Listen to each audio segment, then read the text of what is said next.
Hey there! Back to school season can be stressful and expensive. Between supplies, clothes, fees, and activities, the costs pile up fast. This back to school budget and supply planner keeps everything organized so you can get through it without blowing your budget. Let's kick things off with the dashboard. This gives you the full picture: total budget, amount spent, amount remaining, and a breakdown by category.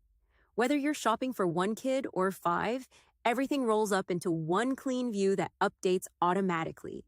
The Children tab is where you set up each child's profile, enter their name, grade, school, and teacher. This connects to everything else in the template, so each child's expenses, supplies, and sizes are tracked separately. Now here's the big one: the supply list. This is a complete checklist builder where you enter every item each child needs. Say your daughter needs a $25 backpack, a 12-pack of pencils for $4, and 3 folders at $2 each. Add them all here. It calculates totals per child and flags what's been purchased versus what's still needed.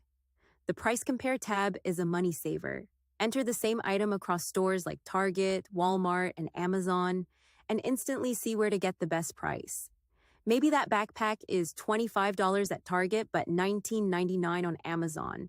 This tab makes the decision easy. School fees tracks everything beyond supplies: registration fees, lunch money, field trip costs, sports fees, and technology fees. Enter each fee, due date, and payment status. No more scrambling when a surprise fee shows up. Clothing and sizes is a lifesaver if you've got growing kids. Track their current sizes for shoes, shirts, pants, and jackets. Log each clothing purchase with the price in store. Next year, you'll know exactly what sizes they'll need. The Activities tab covers after-school programs, sports, and transportation. Track enrollment fees, equipment costs, and monthly dues for each activity. It adds up faster than you'd think, so having it all in one place really helps. And finally, year history lets you compare spending across school years. See how costs change as your kids get older and use past data to set smarter budgets next year. This template packs over 650 formulas across 8 worksheets, and it works in both Excel and Google Sheets. Grab it from the link in the description and make this back-to-school season your most organized one yet.